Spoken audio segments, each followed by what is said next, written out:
matin.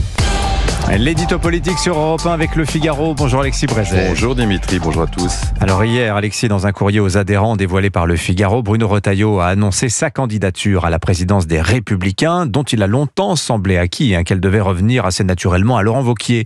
Ça veut dire, Alexis, que la droite va renouer avec une guerre des chefs ? Si la question, Dimitri, est de savoir si Laurent Wauquiez va se lancer à son tour officiellement dans la course à la présidence du parti, je crois que sans prendre aucun risque, on peut répondre oui.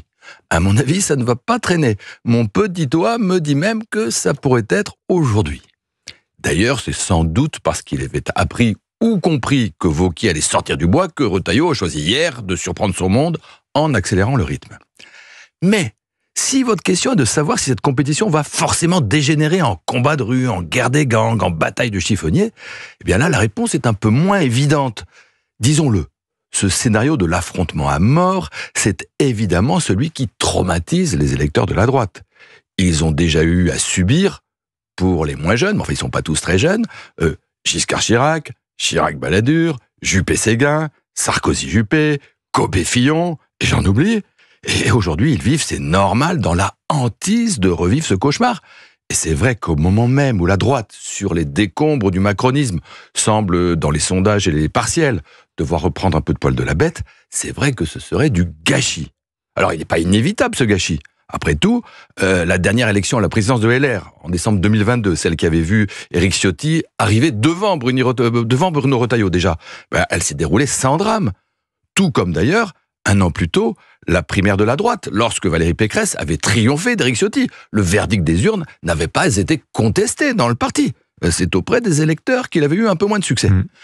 Disons que le pire n'est jamais sûr, mais que la droite nous a enseigné qu'il était plus sage de s'y préparer. Au fond, Laurent Wauquiez et Bruno Retailleau sont sur la même ligne politique, Alexis. Ça devrait tempérer leur affrontement. J'en suis pas si sûr, Dimitri. Je crains même que ce soit le contraire. Vous avez raison, l'un comme l'autre incarne une droite qui s'assume enfin.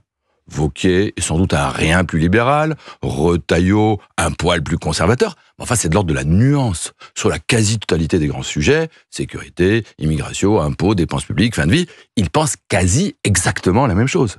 Mais justement, quand on est en désaccord sur le fond, qu'est-ce qu'on fait ? On s'affronte sur le fond, on débat sujet après sujet, solution contre solution.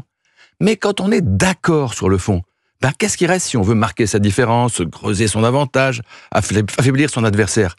Il reste tout le reste. Les attaques contre les personnes, les insinuations, les boules puantes et les coups bas qui laissent des traces pour la suite et qui font beaucoup de dégâts. Heureusement, on n'en est pas là.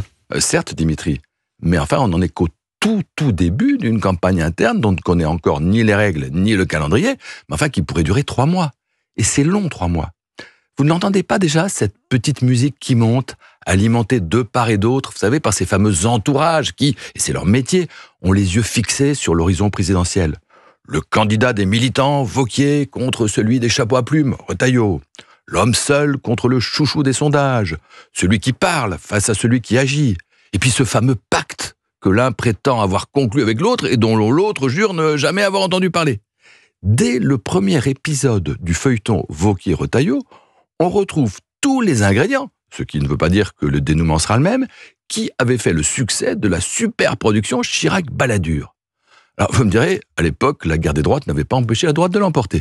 Mais enfin, à l'époque, et ça c'est un peu différent, la droite pesait 40% des voix. L'édito politique sur Europe 1. Merci Alexis Brézet. À la une du Figaro ce matin, France, Europe, États-Unis, l'écologie politique en échec. Partout, les législations sont revues à la baisse. Merci beaucoup Alexis.